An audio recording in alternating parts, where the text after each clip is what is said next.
एक समय की बात है। भगवान गौतम बुद्ध अपने शिष्यों के साथ बैठे हुए थे और उन्हें उपदेश दे रहे थे। तब उन्होंने अपने शिष्यों से कहा, क्रोध इंसान का सबसे बड़ा दुश्मन है। क्रोध करने वाला व्यक्ति खुद को तो हानि पहुंचाता ही है, लेकिन दूसरों को भी हानि पहुंचाता है। वह प्रतिशोध की आग में जलता है और अपने जीवन को बर्बाद करता है। उनके उपदेश खत्म हो जाने के बाद उनके शिष्यों में से एक शिष्य खड़ा होता है और उनसे बोलता है, तू एक ढोंगी है। तेरी बातें मनुष्यों के रहन सहन से विपरीत हैं। तू जो भी कहता है उसे अपने जीवन में अनुसरण नहीं करता और दूसरों को यह सब करने को कहता है। जब उनका वह शिष्य गौतम बुद्ध को उल्टी सीधी बातें कह रहा था, तब गौतम बुद्ध ने कोई प्रतिक्रिया नहीं दी और वे शांत मन से बैठे रहे।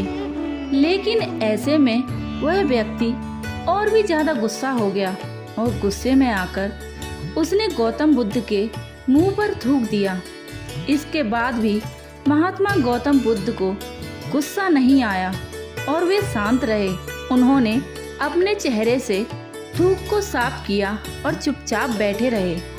यह सब देखकर उस शिष्य की कुछ समझ में नहीं आया कि वह क्या करे। गुस्से में आकर वह उस जगह को छोड़कर चला गया और अगले दिन अपने घर पहुंचा।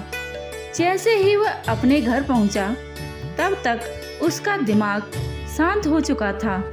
दिमाग के शांत होते ही उसे इस बात का एहसास हुआ कि उसने कितनी बड़ी गलती की है, उससे कितना बड़ा पाप हुआ है।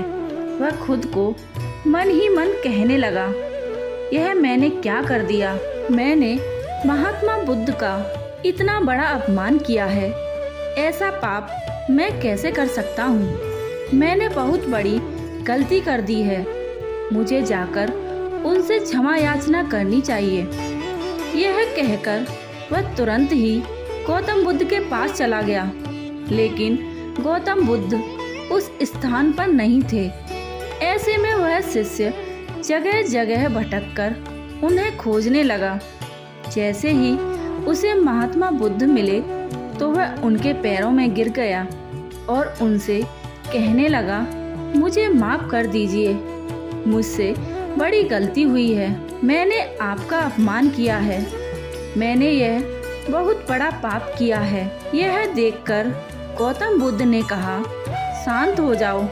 क्या बात है, मुझे बताओ, तुम कौन हो। गौतम बुद्ध के यह पूछने पर वह शिष्य चौंक गया। वह सोचने लगा कि महात्मा बुद्ध मुझे कैसे भूल सकते हैं। मैंने तो उनका इतना बड़ा अपमान किया था। यह सोचकर उसने महात्मा बुद्ध से कहा, मैं वही शिष्य हूँ जिसने कल आपका अपमान किया था और आप इतनी जल्दी मुझे भूल गए। हमें कल की बातों को कल में ही छोड़ देना चाहिए। वह अच्छा हो या बुरा, उसके बारे में बार बार विचार नहीं करना चाहिए। मैं बीती हुई बातों को पीछे छोड़कर आगे चलता हूँ और ऐसा ही हम सबको भी करना चाहिए। महात्मा बुद्ध ने उस शिष्य से कहा। महात्मा बुद्ध की यह बातें सुनकर वह शिष्य और भी ज्यादा प्रभावित हुआ और उनसे बोला, मैं आज से आपकी हर बात को मानूंगा। इस कहानी से हमें यह सीख मिलती है कि क्रोध करना इंसान के लिए सबसे खतरनाक है। यह मनुष्य का सबसे बड़ा दुश्मन है जो उसे बर्बाद कर सकता है। इसलिए मनुष्य को कभी भी क्रोध नहीं करना चाहिए।